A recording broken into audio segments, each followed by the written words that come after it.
This is not an urban legend, nor is it a fabricated story for views. It started as a harmless night of adventure in the woods, but it ended in a nightmare that I haven't escaped from even now. I am Toby, living in a small mountainous town in western Washington state. Winters here rarely have snow, but the sight of trees stripped bare of leaves with only dry branches sticking out is enough to show how harsh the weather is. When I was 14, my best friends and I built a small wooden shack on the hill behind the school. It wasn't big, with an old wooden floor and a tin roof. To us, it was a secret base, a place where we could do anything. One weekend evening, around the beginning of December, I told my parents I was staying overnight at Brian's house, my closest friend in the group, but actually, we had planned to sneak up to the shack to spend the night, calling it a winter adventure. Around 9 p.m., after setting off some mini flares near the trail by the shack, we started hearing very strange noises echoing from the small creek nearby.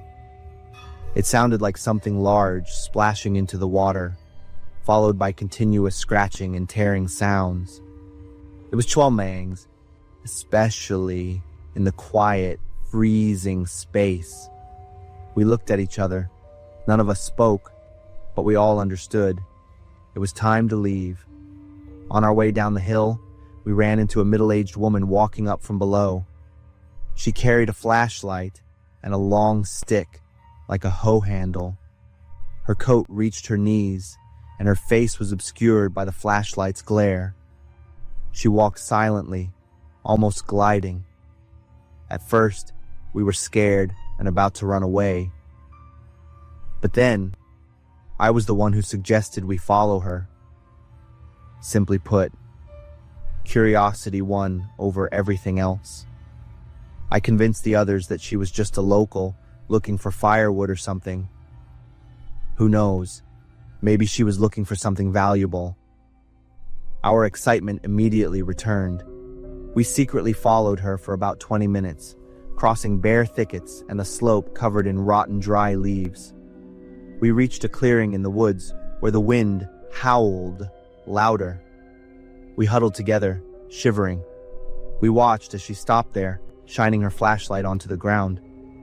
Then she knelt down, took a hand-sized hammer from her backpack, and hammered nails repeatedly into something that looked like a photograph.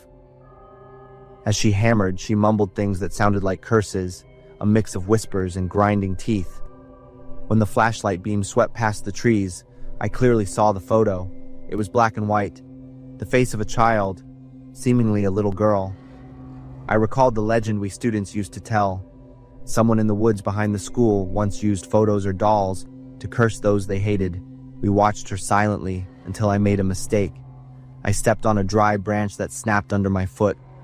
The woman immediately snapped her head up. The flashlight beam swept around, then hit my eyes directly. "Run!" Brian screamed, and we all scattered, but I wasn't fast enough. Fear completely paralyzed me. The woman screamed like a maniac and lunged straight toward me, still clutching the hammer as if she wanted to destroy me at any cost. The moment she closed in was when I snapped out of it, but it was too late to run. I fell backward, and she pressed down on me. Her foot stamped hard on my chest. I couldn't breathe. Her face was right next to mine, full of hate. Her mouth clenched so tight that blood oozed from the corners of her lips. Her breath reeked of something very strange, like dead animal carcasses or rotten moss. I thought I was going to die, but at that moment, a fierce growl echoed from the hillside, and two stray dogs rushed toward us. One was Rusty, the brown dog that used to come to our shack begging for food. Rusty bit the woman's leg. The other dog, which was black, bit her arm, making the hammer drop a few inches from me. I took the opportunity to jump up and run without looking back. I met up with my friends a short distance away. We didn't say a word, just gasped for breath and ran down the hill together. We circled back to Brian's house, as we had lied to our parents, snuck up to his room and locked the door tight. That night, none of us could sleep. The same question was echoing in everyone's mind. Who was she? The next morning, Brian and I, though scared out of our minds, risked going back to the scene. I knew if I didn't confront it, I wouldn't be able to sleep another night. When we returned to the clearing, we found a photo of a girl about 5 years old, her face full of fear. Dozens of Rusty nails were hammered into the photo. Next to it was Rusty's carcass with a severe head injury. Right nearby was the remaining black dog, one hind leg twisted, but still breathing. When I softly called it, it whined softly. I immediately felt a burning sensation in my nose. I felt sorry for Rusty and his friend. Brian took off his jacket, wrapped it around the dog, and carried it. I carried Rusty to the shack to bury him. At the shack, we saw a red drawstring bag belonging to one of our friends nailed directly to the roof of the shack, like a warning. Near the entrance, a crude wooden board was stuck into the ground, on which was scrawled the message, "Aaron, I will curse you." It was easy to understand, as the name Aaron was printed on his bag, but the scary thing was that the woman showed she would make us pay.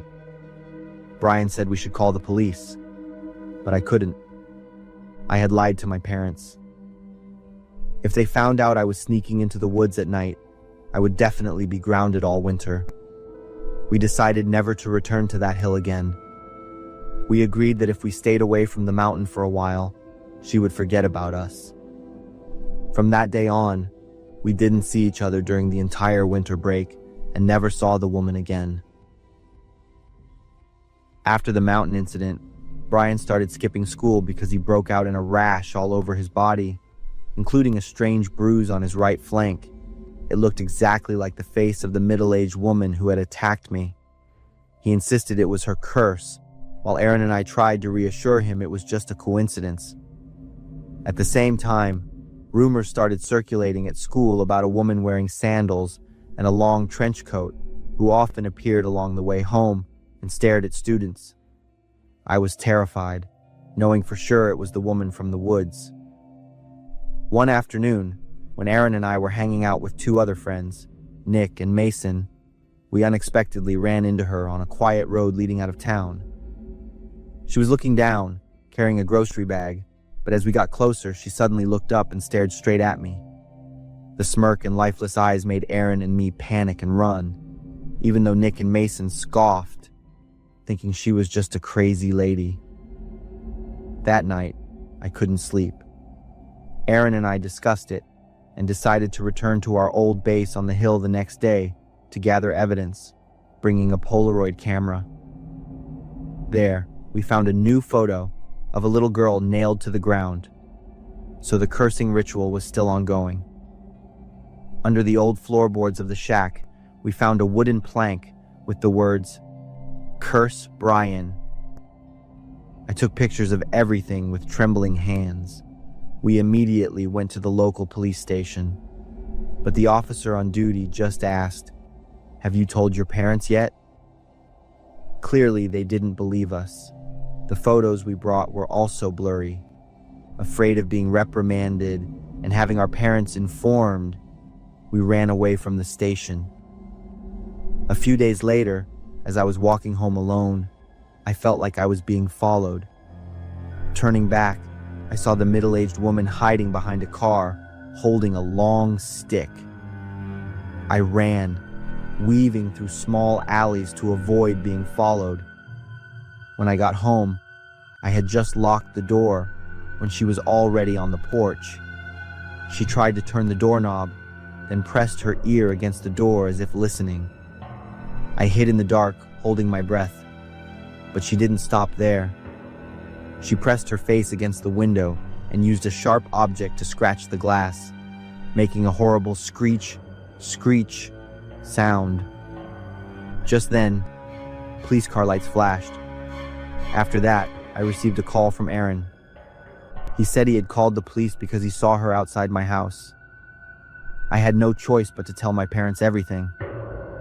When my dad checked the door, he found deep scratches. They were nail marks. The next morning, my mom let me stay home from school to calm down. Around noon, I suddenly heard my mom scream loudly downstairs. I quickly ran down and saw a strange object thrown against the wall, a purple liquid mixed with the open stomach of a frog. My mom frantically called the police. The police arrived, this time a different officer. They investigated the scene and took statements from my mom and me. Crying, I begged, "She's about 40, carrying a hoe. She's the one who cursed Brian. Please arrest her." The officer reassured me, saying they had checked the evidence and would try to catch the suspect as soon as possible. My dad came home early because he was worried. After 11 p.m., as the whole family was settling down to sleep, a furious scream erupted outside the door. I heard a man shouting, the woman howling hysterically, and a police voice. "Silence! Don't resist!" Dad rushed out while Mom held me tight in the bedroom. After a moment, the police called me out to confirm. By the door, 2 police officers were restraining the middle-aged woman, face down on the ground, hands tightly pinned, but her eyes were still staring fiercely at me. "Is she the one from the mountain?" the officer asked, and I could only nod, trembling. The police said they found her squatting in front of the door, trying to light something on fire with a lighter. In her paper bag was a carved wooden plank that read, "Toby, may you die," along with my full name. The investigation report stated that a year earlier, her husband and son died in a car accident after swerving to avoid a little girl who suddenly ran across the road. After that, she suffered a mental breakdown and began her acts of cursing and revenge. She was officially arrested after that incident. She is still currently incarcerated, but I worry that she will be released early due to her mental state. She will find us, and we will have to live in fear again. In December 2024, I turned 26. I was an IT employee working for a startup in Richmond, Virginia. My life was besieged by heavy work pressure and the massive student loan debt I still couldn't pay off from college. The startup I worked for was nothing short of a black company with a toxic environment, inconsistent hours, and a boss who viewed sick days as a sign of weakness. With a salary insufficient to rent an apartment in a decent area, I was forced to look for cheap and risky options. The house I rented was an old bungalow located in East Richmond near the Church Hill area, about a 10-minute walk from the train station. What made it unique was the old cemetery right behind the house, filled with moss-covered gravestones and overgrown weeds. I'm not superstitious, so when I saw the rent was far cheaper than the average, I signed the lease without hesitation. The house was built entirely of wood. The walls had patches where the plaster peeled off. The ceiling revealed old beams, and small cracks allowed light and drafts to seep through. But I told myself I only needed a place to sleep and work, so all the flaws could be overlooked. During the first few days after moving in, I didn't feel anything unusual apart from a strange, persistent coldness. That winter in Richmond was colder than usual, and the house's heating system barely worked. Some mornings I had to wake up early just to use a torch to melt the ice in the water pipes. Once, I touched the shower handle and found it had frozen solid. The water heater broke down during my first week there, and no one came to fix it, despite my multiple calls. I figured that was the price of renting a house too cheap. I had thought the worst would be rats or insects, but after a few weeks, things started to go beyond the limit. First came strange sounds in the ceiling at night. It wasn't the wind or the wood expanding with temperature changes. It was the distinct sound of heavy footsteps, as if someone were walking back and forth across the joists. Once, As I lay reading documents, I saw a furry foot poke through a crack in the ceiling. I gasped and jumped up, but it disappeared instantly.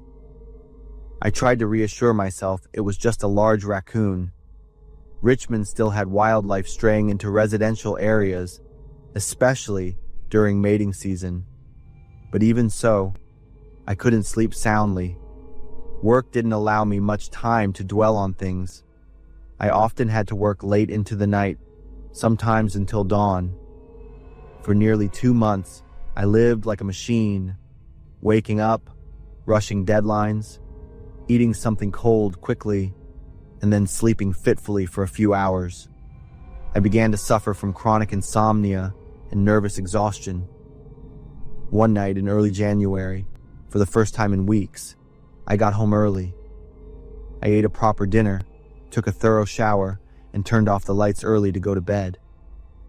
But around midnight, I jolted awake with the feeling that someone was watching me. The sensation was so intense that I had to open my eyes, and I saw it. A woman's face, covered by long, draped hair, staring down from the gap between 2 wooden ceiling planks. The distance was very close, only a few feet. Her eyes were wide open, completely unblinking. That gaze sent chills down my spine. I was frozen for a few seconds. Before I could react, the face slowly retreated, disappearing back into the darkness. I couldn't go back to sleep that night. I tried to rationalize that it was just a hallucination caused by sleep deprivation and prolonged stress. But from that day on, the feeling of being watched never left me. Whether I was brushing my teeth, washing my face, eating, or working, I always felt eyes on me from some corner of the house. Sometimes it was from the bathroom door crack, sometimes from the space between the floor and the wooden wall. But every time I turned around, I saw no one. Exhausted and confused, I called 3 close friends from college to help. There was Matt, a freelance writer, Ethan, an illustrator, and Kayla, a yoga instructor. They drove from different cities to Richmond for the weekend. When I told them about the peeking woman, Matt said frankly, "It's probably severe stress. You're living alone in a cold house and working over 80 hours a week. Your brain is starting to create images." However, they still checked the place with me, from the attic to the backyard. We walked together around the cemetery, where there were gravestones dating back to the 19th century. Kayla went silent for a moment, then composed herself, saying half-jokingly, "If we ignore the paranormal factor, this location is actually great." They stayed overnight. Ethan cooked, Matt told jokes, and Kayla brought scented candles and essential oils. Seeing the house warm up with their voices, I felt like I was dreaming. That night I slept soundly until morning without being startled once. But just 2 days later, after my friends had left, everything returned, heavier than before. That evening, while having dinner, I suddenly felt that gaze again. Without looking, I knew she was there. I snapped my head around quickly, and I saw a pair of eyes staring out from a crack in the wall opposite the dining table. No longer scared like the first time, this time I was furious and screamed, "Get out of here right now!" I threw my fork onto the table and ran straight out the back door. Under the faint street lamp light, I saw a long-haired woman running across the backyard, heading straight into the cemetery. I chased after her, lunging through the old tombstones, but just a few seconds later, she disappeared completely into the darkness. She was not a hallucination. I clearly saw her figure, movement, and breath. She was real. I didn't dare to go back to the house that night. I packed my essentials and went to stay with Ethan. A few days later, while working, I suddenly collapsed at the office. Doctors concluded I was suffering from severe burnout, accompanied by anxiety disorder and stress-induced hallucinations. They advised me to stop working and get absolute rest. I had no choice but to submit my resignation, leave Richmond, and move back in with my family in Chesterfield. About a month later, I discovered Matt, Ethan, and Kayla had decided to rent the old bungalow together. When I asked them why, they simply said, "It's spacious, cheap, and close to downtown. Better than leaving it empty." I didn't blame them. I just thought maybe with 3 people, the atmosphere would be different.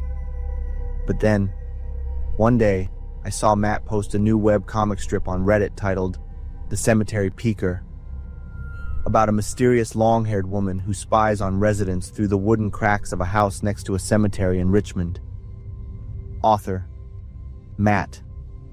Art by Ethan. I froze.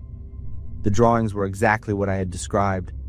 They had capitalized on my fear to create and make money. I began to suspect, was everything I saw orchestrated by them? Maybe Kayla wore a wig that night, scaring me off so they could take the house? I had no proof. No cameras, no witnesses, nothing but my memories and a feeling of betrayal. The bitterness about it lingered, refusing to leave. I thought a lot about my friendship with them. Was I not good enough, or was there another reason? Did my friends set everything up just so I would leave and they could take the house? Or was it all just a product of a collapsing brain? I almost convinced myself it was all a hallucination. Until one night in mid-March, Matt posted a story on Instagram. I just saw a woman looking down from the ceiling crack onto my bed. Seriously, not kidding. I thought it was Ethan, but it wasn't. I paused. My heart raced. Part of me wanted to ignore it, but another part, the one that had stayed up all night because of that gaze, couldn't look away. They started investigating and discovered, over a century ago, the house was home to a betrayed wife. She lived in suspicion, eventually went insane, stalked her husband through every ceiling crack until she hanged herself behind the house near the cemetery. I thought, what did I see then? A prank? A spirit? Or the lingering residue of unresolved resentment? I escaped that house, the toxic startup, and the friends who were ready to turn my fear into comic book content. But she didn't go anywhere.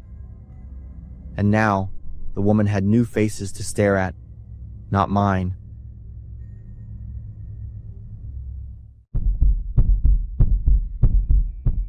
My name's Miguel, and I've been working at a Taco Bell in Cleveland, Ohio for almost 2 years now. That awful day, I was on the afternoon shift. The clock on the wall said 5:37 p.m., and customers were just coming and going like usual. All I wanted was for the shift to end so I could head home and catch the baseball game. Then I heard a car horn blaring from the drive-thru. Snapped me right out of it. I looked up and saw a white car stopped at the ordering window. Right behind it, barely a yard away, was a black pickup. Something felt off. The white car wasn't moving forward like they normally do, and from where I stood, I could see the woman inside checking her rearview mirror over and over, looking freaked out. I stepped away from the counter, walked over to the window and slid it open. "You okay? Please call the cops. That guy in the truck's been tailing me since the freeway. He hit my bumper twice. I think he's drunk, or just insane." I glanced over at the pickup. The windshield caught the sunlight just right so I couldn't see who was inside at first. Then the driver's door flew open. Out stepped this tall guy, maybe early 50s, silver hair all wild, beard thick and scruffy. He looked wobbly, like he could barely stand straight. Drunk, for sure. I whipped out my phone. My heart started racing.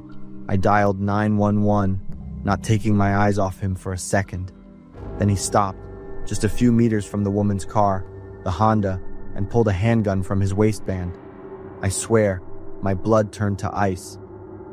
"Stop! I'm calling the cops! They're on their way!" I shouted. The dispatcher was saying something, but I couldn't make out a word. The guy turned toward me, eyes locked on mine. bloodshot, empty, eyes that'd stick with me forever. No hesitation. He lifted the gun and fired. The first shot tore across my right cheek, white hot and blinding.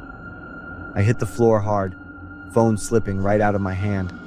I touched my face and felt warm blood pouring down. It didn't feel deep, probably just a graze, but the pain hit me like a truck. And the fear, man, that fear had teeth. I started trying to crawl away from the window, but then bang! Another shot. Agony exploded in my left arm.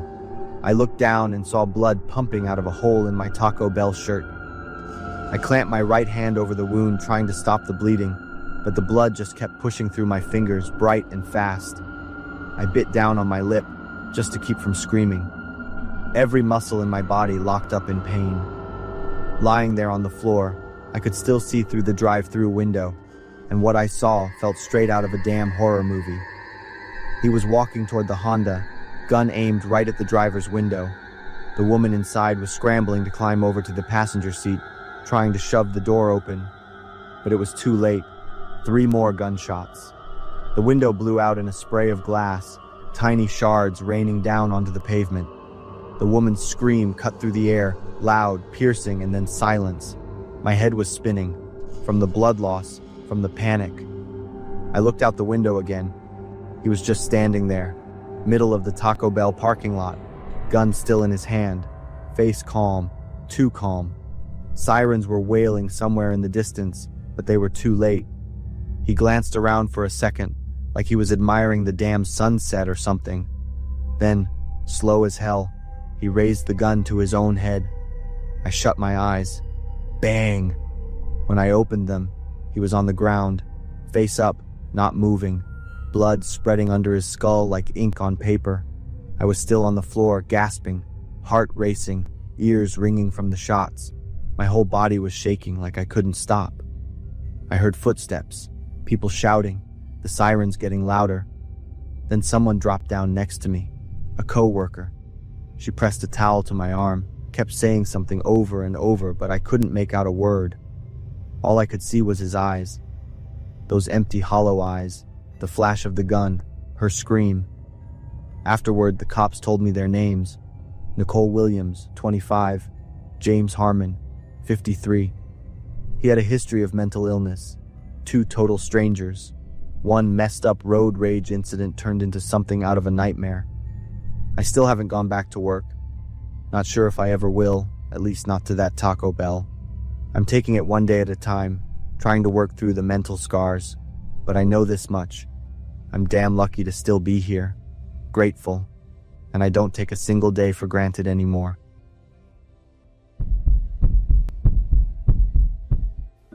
My name's Skylar, 26 years old. I work hard and use my spending cleverly, so I have quite a good fund to purchase my new home. Thanks to my acquaintances, I got myself a rather good and cozy house. To be fair, it wasn't the most convenient, but with time and constant renovation, things can change. On my first day, I only hired the transportation. The cleaning up and setting up, I handled it myself. Seeing myself owning my own house when I was under 30 years old, I felt pretty good about myself. There was 3 bedrooms on the second floor, and a dining, kitchen, living room on the first floor. The cleaning up was quite a hassle. There was quite a lot of dust there on the sofas and lockers. The sofa was rather new and seemed to be quite expensive. Well, no need to change it though. It's gonna be quite a saving. There was a brown scribble on the sofa with the name Sheila on it. The handwriting was pretty sketchy. It seemed to belong to a little girl trying to write her own name on it. Next, it was the TV. I'm curious to see whether it was still usable due to its old model. When I tried to turn it on, the TV only showed a buzzing scrambled screen together with the hissing sound from the speakers. I tried to press on multiple buttons without any differences. Well, let's take it to repair later. Maybe it should work. Under the wooden shelf where the TV stood, I came across once again the Sheila scribbled on it. Approaching the kitchen, I saw that the appliances were rather old and dusty. so I decided to just get rid of them all to put mine in. I searched the knife set and saw that 2 items were missing, nowhere to be found. There's a brand new oven in the closet, and I opened it to clean everything inside. I saw another Sheila written in brownish ink. This time there was a lot of them, and the letters all sagged down with run down, showing a sense of dread and grief. Moving up to the 2nd floor, I went around all 3 bedrooms. I chose the smallest one among those for myself. I liked the window viewing the backyard garden. Plus, my personal belongings were just enough for this little room, enough to fill this room with coziness. Cleaning up the room, I saw under the bed the name of Sheila written countless times on the floor, still in that kind of brown ink. On the innermost corner of the room under the bed, that brown paint seemed to have stained a large chunk. My guess was that Sheila owned this room, and she had scribbled her name all over the place. I took a lot of energy to move the bed out and clean all the stains, but they're really stubborn, even though I had exhausted every trick in the book just to wipe them out. Then I accidentally discovered an old book under the bed. Its cover was stained with a brownish ink, or paint, in the shape of a children's hand. Lifting the old scrapbook to take a closer look, I then realized it was instead a diary. Scribbled on the first page, the words, "Skylar, Diary." Though curious, I still had a lot more to do, so I put that diary aside. In the evening, when I had cleaned up quite a bit, finishing dinner and returning to my new room, it was when I remembered about the diary. I once again took a closer look at the diary. On the first page, there is the information regarding the owner of the diary, Skylar, Sheila, 8 years old. So I had guessed it correctly. It's a little girl bearing the name Skylar, just like me. Then what about the Sheila after it? May 17th, 2019. My name's Sheila.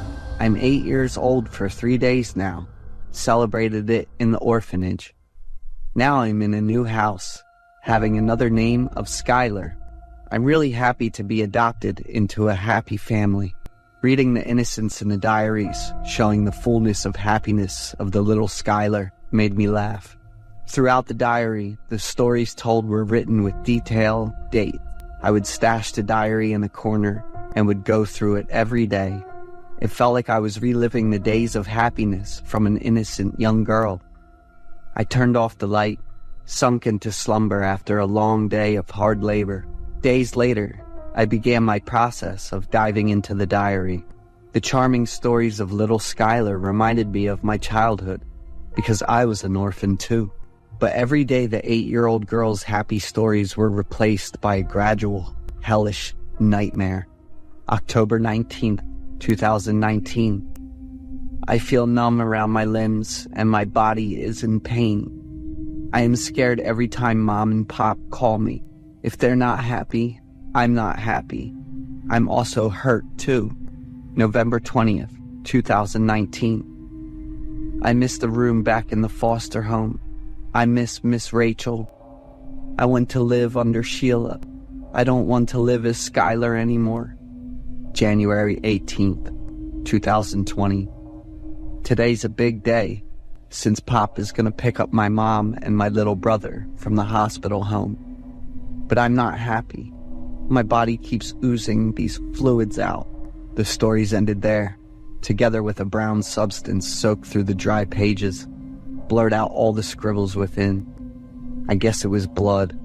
Lots of blood. I wasn't sure why, but I felt the girl, felt what she went through. It was familiar somewhat. Then again, those brownish stains scribbled in the house here were in blood. Suddenly, an intense chest pain appeared and quickly spread to my head, arms, and legs. In front of me was an emaciated little girl, flashing her dirty, messy hair covering her pale face. She looked at me and burst out crying, reaching out to me with her bruise-covered little arms. She didn't do anything wrong, even apologized, and yet still got hurt.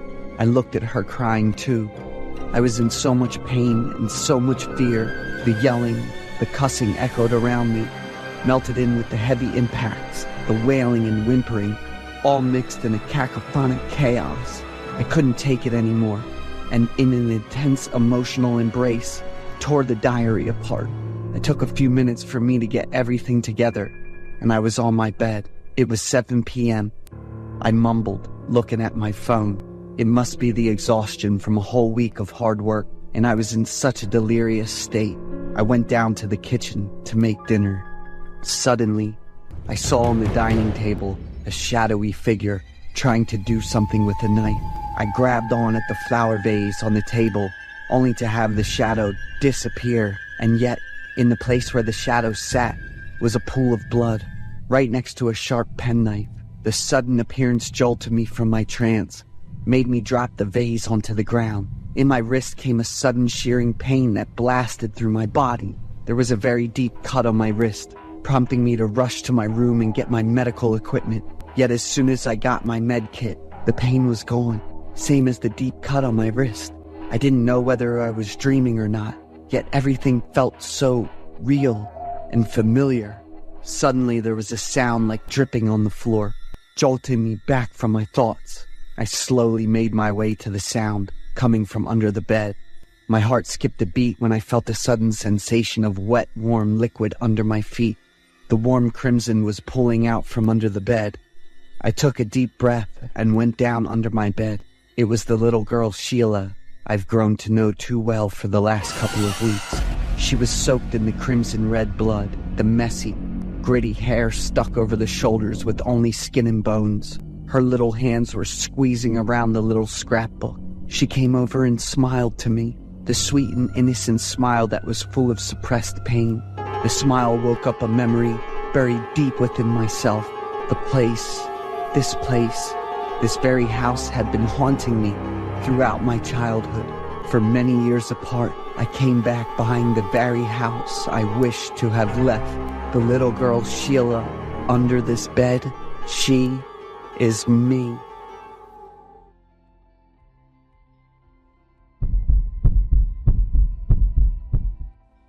I am Richard, 43 years old. I have a happy family with a wife, a 17-year-old daughter, and a 6-year-old son. We moved to our current home a few months ago, in the Heights neighborhood of Houston. This is the result of many years of hard work by my wife and me. We cleaned the house together with happiness, but trouble found us on the very first night here. My wife and I were sleeping when we were disturbed by noise from the neighbor's house. We tried to ignore it to sleep. My wife could sleep, but I was nearly awake all night. The next morning, I asked my 2 children about the sounds from the night before. They also heard it. My wife said to stay calm because we had just moved in and didn't want to get into trouble. It totally made sense, so I listened to her. In the first days of the new house, everything went smoothly. We could go to work closer. The children quickly got used to their school and new friends. After we finished dinner, everyone would have their own space. Suddenly, my wife's loud screams startled us all. I quickly dashed upstairs and opened the bedroom door. My oldest daughter was standing by the window, trembling and looking outside. I approached and realized it was the corpse of a black cat, hanging from the branch of a tree next to the window.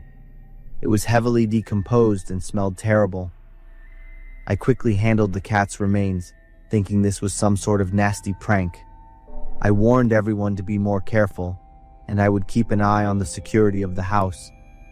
For many nights afterward, my wife and I were continually disturbed by noises at night. The next morning, I immediately ran over to the neighbor's house to talk. I noticed the gate was unlocked, but still politely rang the bell. After several attempts with no response, I decided to step into the yard. After taking a few steps, I instantly covered my nose with my hand. The deeper I went, the stronger the smell became. Finally, I was stunned when I saw the tree in front of the house hanging with the corpses of black cats, some decomposed, others appearing freshly hung. Could the black cat hanging at my bedroom window yesterday be related to this? I noticed the front door was open, so I approached and called out loudly, but still received no reply. I slowly moved closer to the door, and I could see the inside of the house was very messy. Hanging from the ceiling were wooden crosses inverted, painted red with incomprehensible symbols. With my understanding, I guessed that the homeowner was likely involved in some sort of occult ritual. From behind me, a man's voice boomed, "What are you doing in my house?" I greeted him politely and introduced myself, saying my family had just moved in. He just stood there staring at me without saying anything. I was losing my patience and told him I would report him to the police. He remained standing there with a challenging smile. I returned home feeling extremely weirded out. My day had been ruined since I encountered that bizarre neighbor. I told my wife everything I had seen at that man's house. She didn't want the children to be influenced or know about those occult things. We decided to call the police. About 15 minutes later, I went to the neighbor's house with the police. But this time, when he saw me and the police, he transformed into a completely different person, very polite and friendly. He happily shook hands and introduced himself to the police as Louis, currently living alone. When the police requested to search the house, he immediately agreed. Oddly, the house was entirely normal and clean. I couldn't believe my eyes. Just 20 minutes ago, everything was very strange. The police thought there was a slight misunderstanding between me and the neighbor, advising us to reconcile. That evening, I told my wife and children to avoid interacting with the neighbor.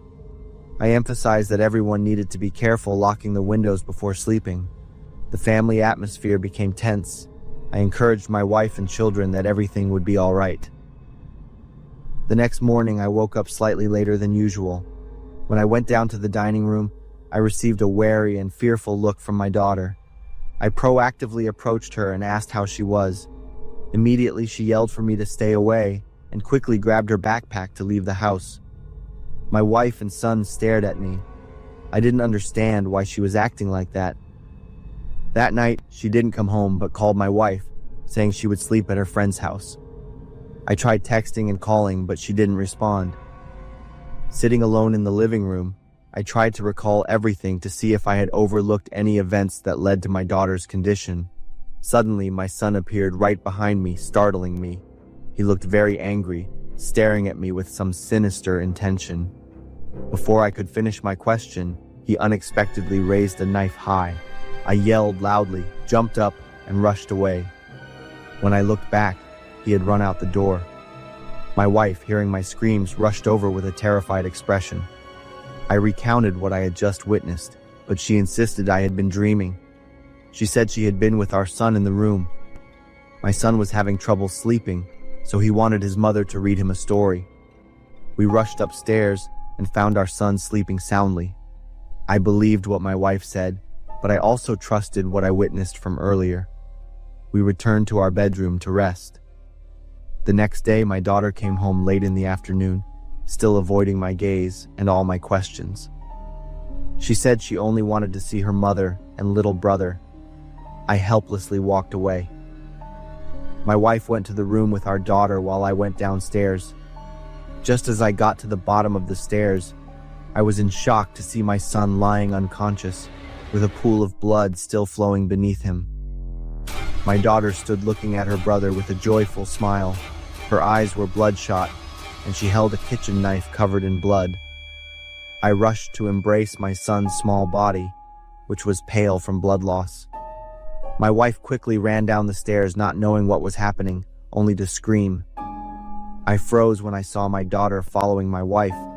That's right, my wife had clearly been talking to her in the room. I saw her down here now. The immediate thing to do was to take my son to the hospital. The three of us anxiously waited outside, not saying a word to one another. When the doctor came out and reported that my son had passed the critical phase, but needed a long time to recover, my wife broke down crying in despair, continuously asking me how this tragedy occurred. I didn't know how to explain it to her. That night, my wife stayed at the hospital with our son, while I and our daughter would go home. On the way home, I gently asked my daughter about her strange behavior in recent days. She burst into tears, recounting in a choked voice that night when she awoke groggily and she saw me staring at her with a creepy smile and unblinking eyes. When I heard that story, I immediately denied it. I swear to God that I did what I did that night. I also told my daughter about the incident I had witnessed with her taking action against her little brother. Of course, she insisted she hadn't done anything and had an alibi. Could our house be haunted? As we got closer to home, my daughter tightened her grip on my right arm, her expression one of terror, unable to speak. I followed her gaze and saw a man lying on the sidewalk. His position was right where the streetlight shone the brightest. I could clearly see his state at that moment. All four limbs were twisted in bizarre positions. His face was turned upward with his mouth agape, and his eyes bulging out as if they would burst, blood streaming from his eyes. I got out of the car and approached him. I was even more shocked to see that it was the neighbor. I quickly called the police. The scene was examined, and Louis's body was taken away. I had a bad feeling, so I sat in the car with my daughter and waited without going inside the house. The entire evening, my daughter slept in the back seat while I stayed awake. In the morning, I went inside to get things to return to the hospital. My daughter cried as she recounted the entire event to Kate. I embraced my wife and children to console them, knowing they needed me more than ever. The police informed me about the investigation results into Louis's death. The forensic examination discovered a significant amount of scraps of paper in his stomach. All of them bore bizarre symbols. They even found human flesh in his stomach. Louis had a wife and a 2-year-old son, but they hadn't been seen for several months. When I learned this information, I immediately moved out of the new house. I don't know what terrible things would happen to my family if we continued to stay there.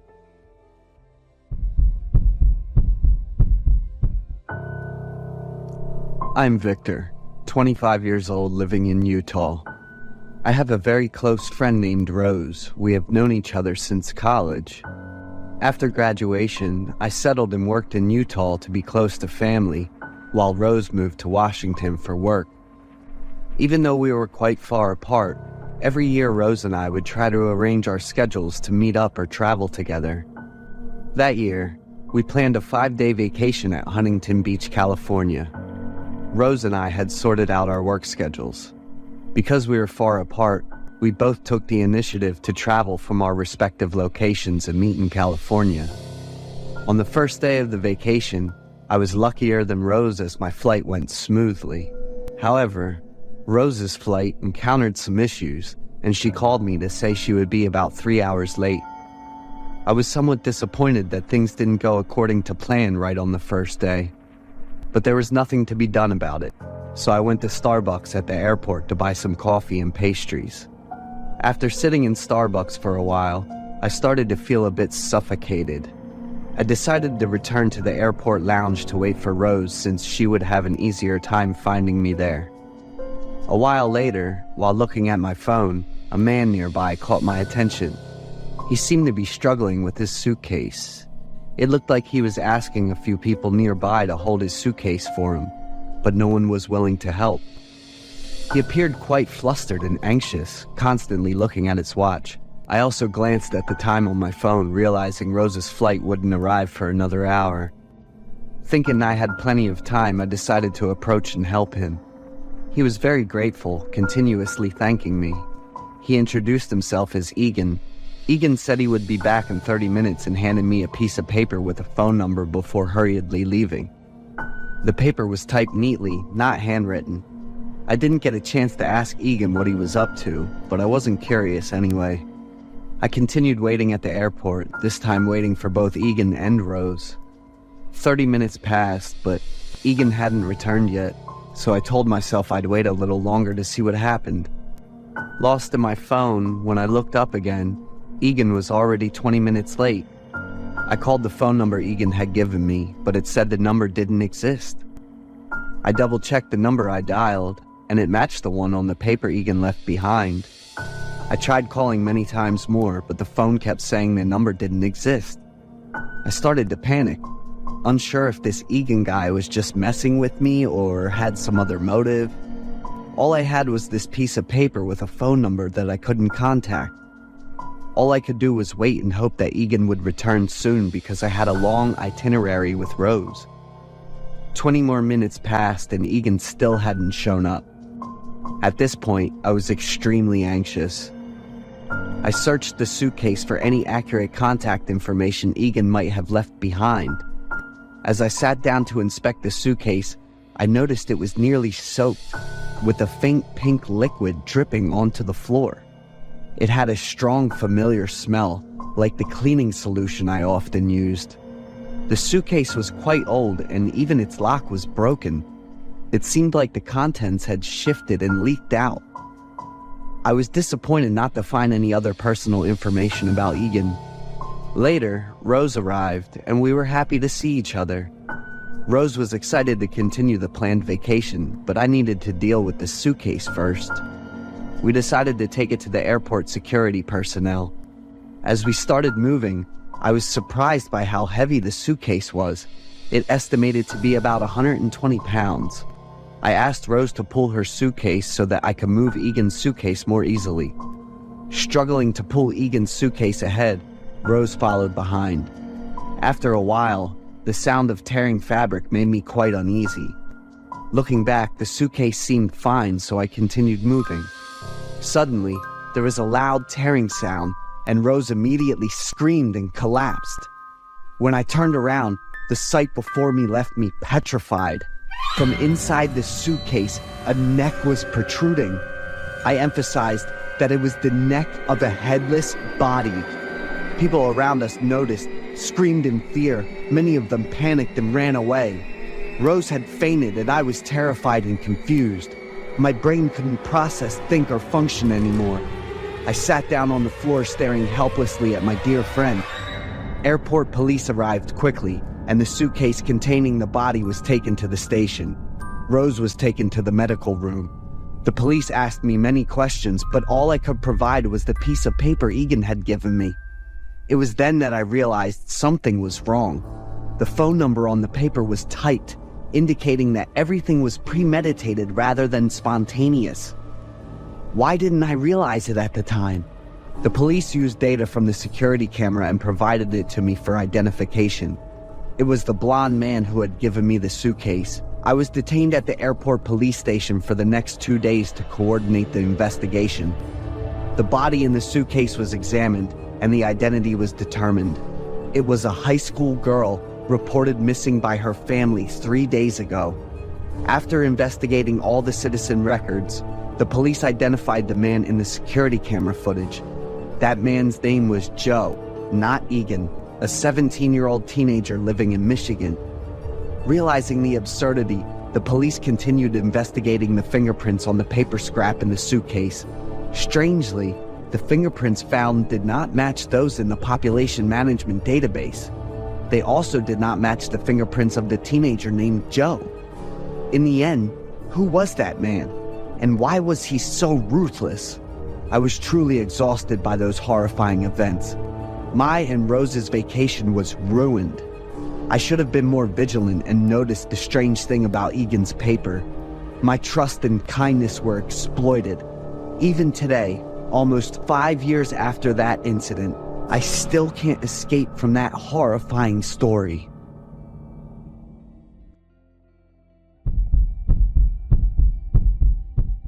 Arizona in late fall's got this wild, indescribable beauty. The air's crisp, with that earthy, dry grass smell riding the breeze that slips through the truck window. I just wrapped up a long delivery haul from Texas. The highway stretched out forever, with low bushes lining both sides. I was driving in silence, just the steady hum of the engine keeping me company. The headlights cut through the dark, and then a small figure standing by the side of the road. I frowned, tapped the brakes, and eased off the gas. It was a young girl, one hand raised to wave me down, the other clutching an oversized hoodie flapping in the wind. Her hair was a mess, a few strands stuck to her pale cheeks. I glanced around. looking for a broken down car or maybe some bags, but there was nothing. Just her, alone, out here in the middle of nowhere, like she just stepped out of thin air. I stopped the car, not even sure why. Maybe it was the emptiness of the long drive, or maybe it was the look in her eyes, like she'd given up on everything. The door creaked as I opened it. "Get in." I gave a nod toward the passenger seat. She slid in, dipped her head in a silent thanks, but didn't say a word. The cabin light hit her face, deep-set eyes with dark circles, like she hadn't slept in forever. She tugged at her sleeves, pulling them over her hands. That hoodie was worn, some faint stains, a couple of tears, and this faint kind of burnt smell. The air inside got thick, heavy, almost suffocating. I stole a glance at her. She just stared out the window, still and tense, like she was trying to escape something out there. The radio hummed softly in the background. I reached over and shut it off. That soft sound didn't fit with the vibe in the car right then. As I rounded a small pass, headlights from an oncoming car lit up the cabin. The girl shifted, leaning away like she didn't want anyone to see her face. I frowned but kept quiet, just pressed the gas a little harder to get through the stretch. Every time headlights flashed in, she'd flinch and edge toward the door, her hand tightening around the handle without even realizing it. After a while, she tugged her hoodie up, trying to cover her neck and arms. The cabin light caught the edge of a scar running from her wrist, disappearing under the sleeve. She noticed me noticing. Her eyes darted my way, guarded, cautious. I tapped the brakes to dodge a pothole, and that's when I heard it. A sharp hiss of pain. She was trembling, like she was bracing for something awful. That weird, uneasy feeling crept up my spine. Why did she look like that? The way she acted had my mind spinning with questions. The sky was pitch black when those red and blue lights lit up behind me. A police car. Its lights spun like crazy in the night. I checked the rearview mirror, and that uneasy feeling hit me like a punch to the gut. The girl sat up, breathing fast, her fingers gripping the armrest so hard her knuckles went white. I glanced over. She didn't say a word, just stared straight ahead, eyes wide with panic. Then she gave this tiny shake of her head, like she was begging me not to stop. The truck slowed down anyway. I couldn't help it. I stopped, even though every part of me didn't want to. When the truck came to a full stop, she yanked her hands inside her sleeves and ducked her face under the hoodie. I heard her whispering something under her breath. It sounded like a prayer. A cop stepped up, flashlight in hand, beam cutting straight into the cabin. The light froze on the girl's face. "Natalie!" His voice was sharp. "We've been looking for you all day." That name hit like a gavel slamming down. Natalie flinched, turning away, shoulders hunched like she was trying to disappear. Then she snapped, pulled up her sleeves, showing me the mess of scars crisscrossing her arms, faint burns mixed in. "No, I don't want to go with them." Her voice broke, barely a whisper. "Please." The cop didn't react, not a flicker of emotion. He yanked open the door, grabbed her arm, and pulled her out. She fought, twisting, kicking, but it didn't matter. Right before they dragged her off, Natalie turned and looked at me.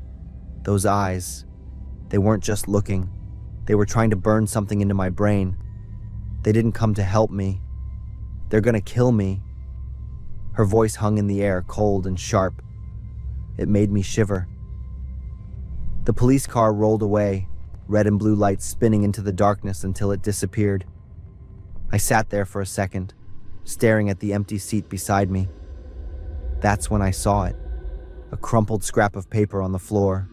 The handwriting was shaky, rushed. "They're not real police." My chest tightened, and then it hit me. The car didn't have a license plate. The emblem on the door looked off, and that cop's eyes, cold, empty, that smug fake smile. Nothing about him felt like a cop. I gripped the piece of paper tight, my whole body tense. My brain whispered one thing: just drive, forget it, get out of here. But Natalie's eyes, the scars on her hands, and those shaky, scribbled words wouldn't let me walk away. "Damn it," I muttered, gripping the steering wheel so hard. I slammed my foot on the gas and took off, trying to catch up with that so-called police car. But it was like they vanished into thin air, just gone, swallowed by the night. I drove in circles for what felt like forever, searching, but it was useless. Eventually, exhaustion won. I gave up, ended up at the nearest police station, telling them everything I'd seen, hoping someone could make sense of it all. After that night, life slipped back into the usual grind, long hauls, endless roads. But Natalie, she wouldn't leave my mind. The look in her eyes, the way she shook gripping that armrest, the scars crisscrossing her wrists, it all stuck with me, like a mark I couldn't erase. I kept wondering what happened to her after they took her. Who was she really? Was she some innocent victim? Or were those scars just the surface of a story way darker than I realized? 2 weeks later, I took another delivery that sent me down the same stretch of road. That afternoon, the sky was heavy with thick gray clouds, and the wind kicked up swirls of dust along the highway. As my truck hit the stretch where I'd seen Natalie, something yanked at my gut, and I slammed the brakes hard. On the side of the road, hanging from a low tree branch, was a gray hoodie. The exact same one she wore that night. The neck was ripped, the stains still there. I stepped out of the truck, heart racing, a cold chill crawling up my spine. Everything around me was dead silent. I looked around, searching for any sign that someone had put it there. But there was nothing. Just the empty road and a few scattered bushes. The hoodie swayed softly in the wind, a quiet, ghostly reminder of that night. And every time I drive through some empty stretch of road, I see her eyes. That last desperate pleading look before she vanished. Months have passed. The police didn't find a thing. Out on those endless roads, I always wonder, if I'd done something differently, would I know the truth? Would it have changed her fate?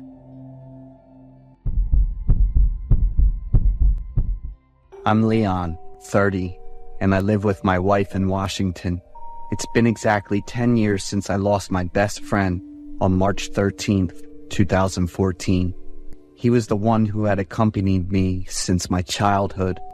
His sudden disappearance shocked everyone. I can still clearly picture his mom's pained and haggard face. The search spread across Washington state and the neighboring states, and it went on for a year. Eventually, the police had to call off the search because nothing turned up. Every year on this day for the past 10 years, I think about him and go through the photos we took together. Today was no different. I remembered his social media account and checked it out.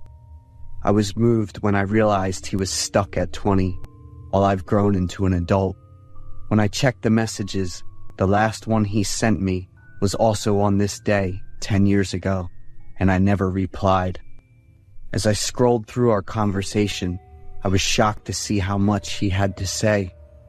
He used to say those things to me all the time, but I just ignored them. Maybe I was just too careless back then. February 25th, 2014, 12 a.m. Leon, you must be asleep, but I can't sleep because that evil spirit is watching me. February 25th, 2014, 3 a.m. Do you believe in heaven, Leon? I've always wondered if there's really a heaven for good people and a hell for evil ones. I read his thoughts too late. I did reply to the message, but it was pretty superficial and perfunctory. The more I read the messages, the guiltier I felt toward the friend I always saw as my soulmate. February 13th, 2014, 12 a.m. Leon, this is my blog. There are many things I can't tell you directly or text you. I ignored the link he sent. Why? I clicked on the link and it led to a private blog. There aren't many posts, and they were all published in a short period of time. February 2nd, 2014, I think I'm the only one who knows this, Leon. I was sitting by the window in my room and noticed a small space in Mr. Joseph's house. Do you remember him? The neighbor was really friendly and lovable. But no, that was just a perfect mask for an evil person. I saw him torturing his wife, Leon. February 7th, 2014. Cassie. It looks like she was murdered by her own husband. I heard her pleading in a very pitiful way, and then a sound of an impact. Nothing too loud, but clear enough for me to hear. And after about 20 minutes, I didn't hear Mrs. Cassie's voice anymore. Leon, it looks like I was discovered. That nice neighbor noticed me. I remember that year, Cassie went missing, and the police found her in the basement, having committed suicide. I remember that after Cassie's case, he started showing signs of fear and spoke less. He was usually very quiet, so no one noticed anything unusual about him. A week later, he didn't come to class. I texted him, and he said he wasn't feeling well because of insomnia. That was the only message where I showed concern for him. I kept reading his blog after that. February 20th, 2014. What should I do, Leon? My nerves are about to explode. I'm too scared to sleep, leave the room, or even take my eyes off the window. I'm afraid that the devil might come after me at any time. But I can't tell anyone about this. The devil's eyes are really scary. Help me, Leon. March 13th, 2014. I don't think I'll be able to escape the devil, Leon. I feel like I'll end up like Mrs. Cassie, in a dark place where no one knows. I burst into tears when I read these last lines. The last post on the blog was also the day he went missing. Unlike Mrs. Cassie's, his disappearance turned into a mystery that's still unsolved. But today, after 10 years, I've uncovered this terrifying secret. I cried a lot, feeling incredibly regretful for having missed so much. Once I calmed down, I called the police and gave them all the evidence. His mother fainted when she heard the story. I know she's been holding on to hope for the past 10 years. A mother's strong belief that her son is still alive and will come back. But the miracle didn't happen. The police found a skeleton in the basement of Mr. Joseph's house, lying curled up with signs of decay. The clothes were familiar, so it was definitely him. But we need to wait for the forensic exam results. After 3 days, everything was clear. He was killed by Mr. Joseph at night and hidden in that basement for the past 10 years. He renovated the house, sealing off the basement completely so it wasn't used anymore. Everyone assumed it was because he was too sad about his wife's passing, but in reality, it was a way to hide his cruelty and heartlessness. He got life in prison without parole. My friend's family had to face bad news twice, and now they have no hope left. They moved away to escape the pain. I'll never forget my friend.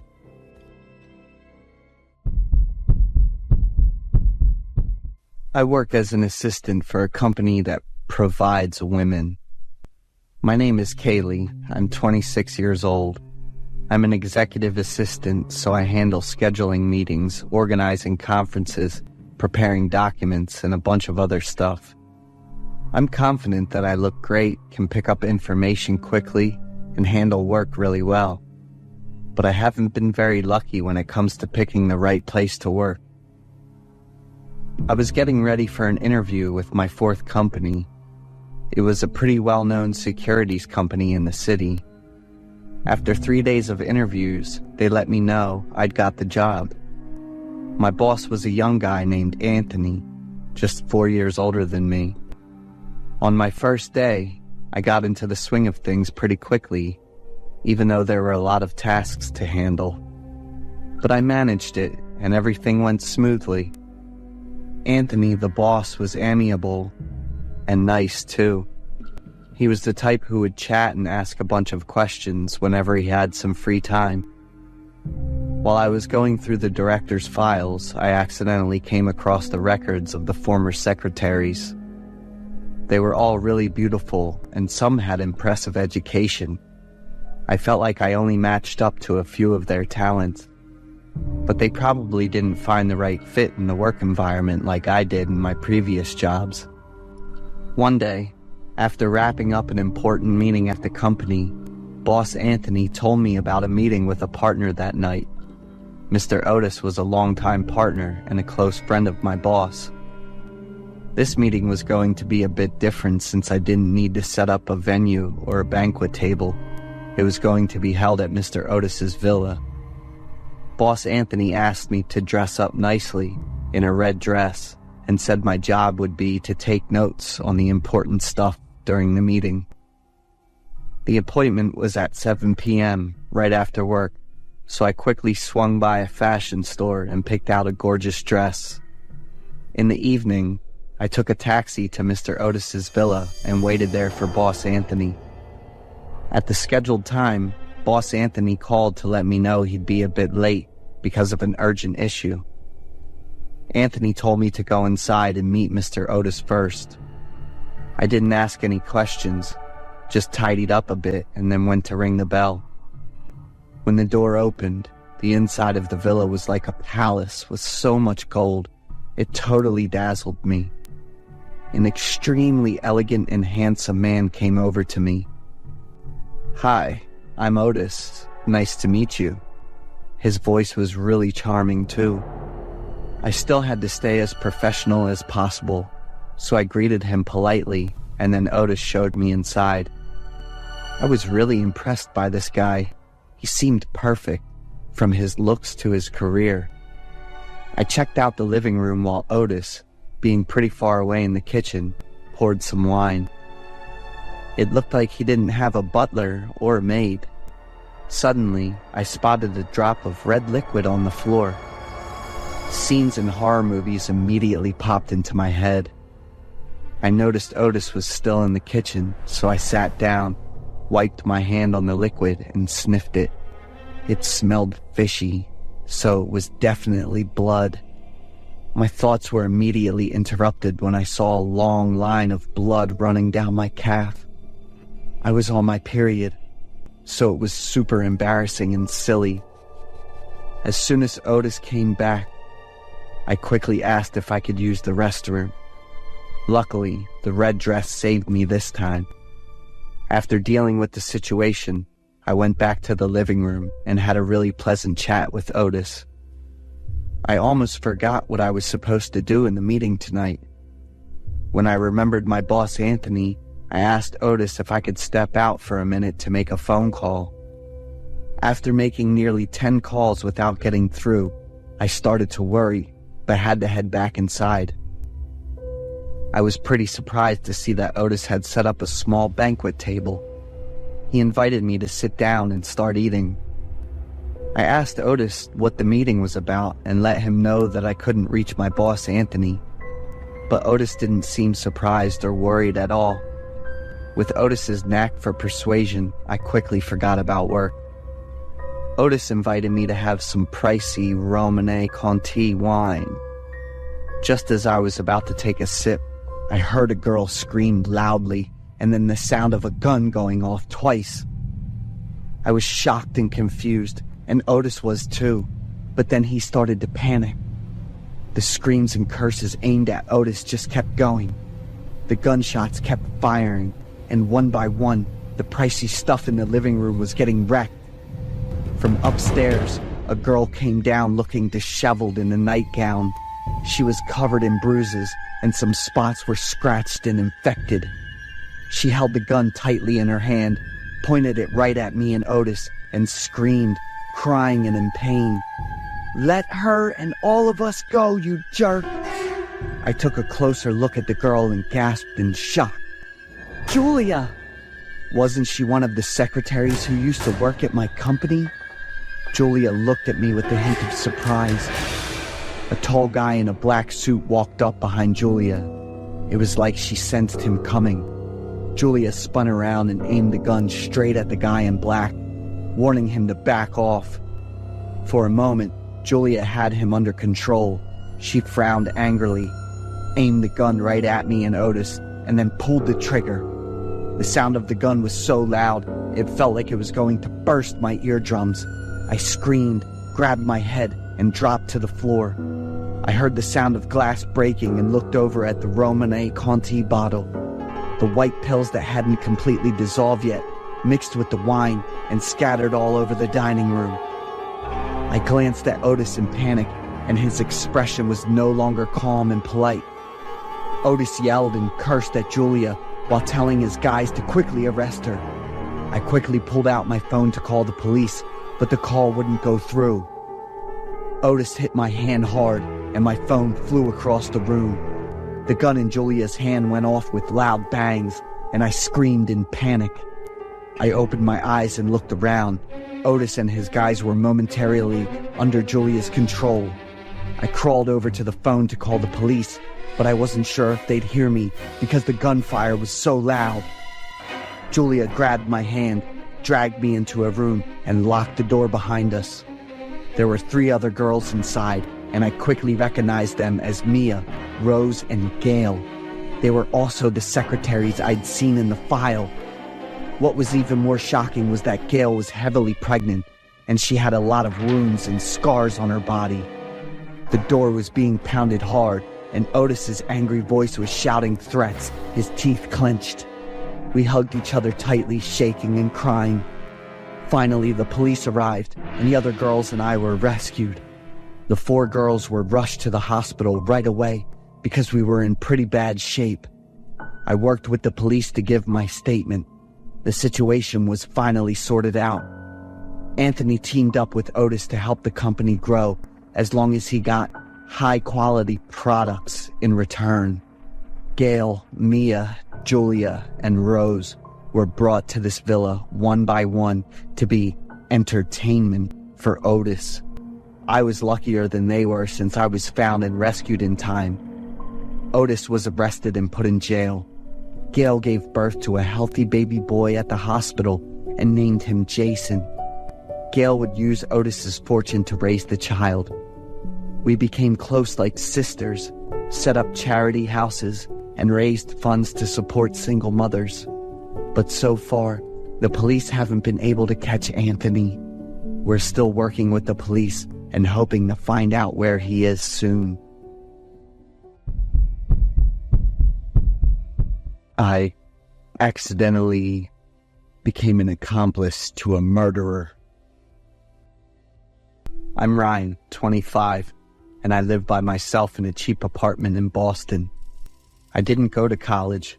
I moved out, got a job, and have been living on my own since I was 18. My family's not rich, so I just didn't want my parents to stress out over me. Even though I still live in the same city, I only visit home occasionally because I'm pretty busy. I used to work a bunch of different jobs before taking a short course in editing and filmmaking. It was my dream since high school, but I ended up giving it up. I was set on becoming a professional cameraman.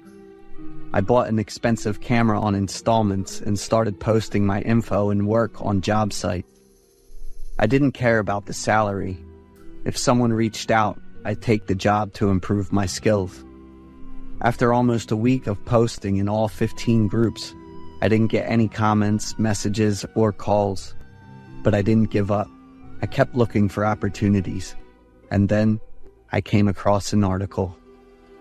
They didn't require experience in filming, just that you be flexible with your time. And the pay was really generous. It felt like I'd just found the light switch in a dark room. Without hesitation, I texted the account that posted the job ad right away. My message was read within a second. But instead of responding to my greeting and introduction, that person went straight to the request. The visual needs to be sharp, especially at the climax. I thought he might be a guy who creates content for various platforms. This job was trendy at that time and wasn't too hard to do. Maybe he has an idea and needs someone to collaborate with. What kind of content are you working on? Can you do night shoots? Sure, if the content needs it. Can I see the script? I want to prepare as best as I can. 12 a.m., Friday. Last train at Park Street subway station. The conversation didn't seem to flow together. That was the last message he sent, and he wasn't online or active on his personal account after that. Looks like this wasn't even the main account. 3 days later, I was still unsure if the appointment was actually going to happen. On Friday, I kept my eyes glued to my phone. I was really looking forward to this job since I needed the money. Around 10:30 p.m., I fell asleep on the sofa, and when the phone rang, it made me jump like a spring. Are you ready? My sleepy brain was trying to wake up and figure out what was going on. Red jacket, baggy pants, and black shoes. Look for me with this description. I still don't know your name. There was a long beep on the phone before I could finish my sentence. I quickly grabbed my stuff and headed to the meeting place. 11:30 p.m., I got to the subway station. It wasn't too crowded, but it wasn't empty either. It was mostly young people like me. Some were there for dates, some were rushing home, and some just wanted a spot to check their phones. I brought my camera, walked around slowly, and didn't see anyone matching the description the guy gave. After circling around and coming back to where I started, a bright red jacket caught my eye.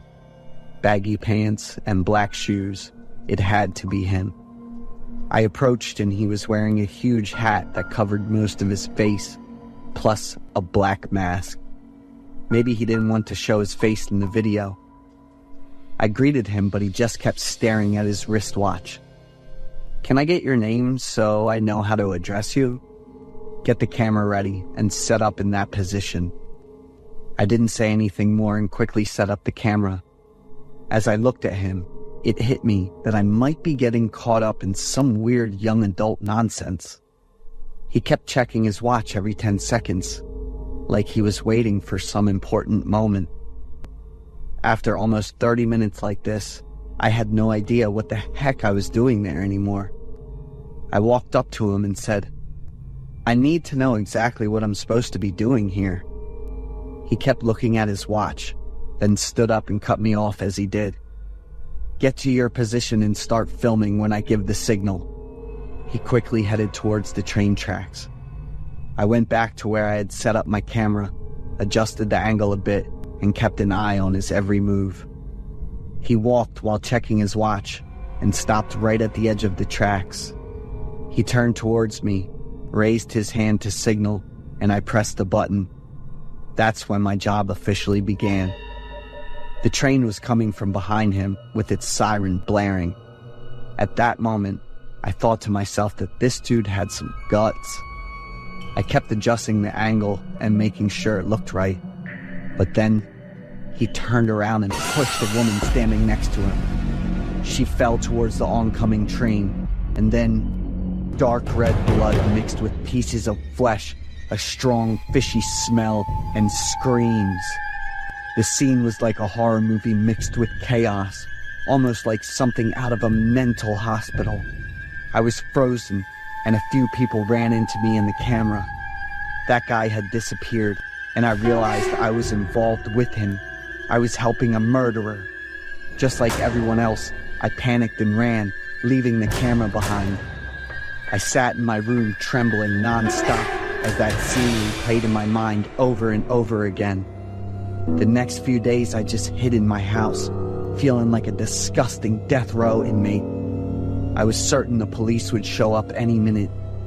My camera was left behind with my fingerprints on it, and it had recorded everything clearly. There were moments when I thought about calling the police, confessing everything, and claiming I had nothing to do with the murderer. But who would believe me? A week passed and nothing happened. I kept up with all the news. The police were still investigating the case, but there was no mention of the camera. Living in constant anxiety left my nerves and body completely drained. This morning, 13 days after that horrible night, I got a package. It was pretty heavy, with my information on it, but no sender details. I opened it up, and it was my camera. There were a few scratches, but it was still in pretty good shape. There was a very thick white envelope inside, packed with cash, a total of $3,000. You did a great job. The video quality is very clear. Here's your payment. I'll need you for upcoming projects. Looking at the old, crumpled bills, I wondered if I had become his accomplice. I need to move, now, but I have to report this to the police. I can't let these dirty, scary things mess up my future.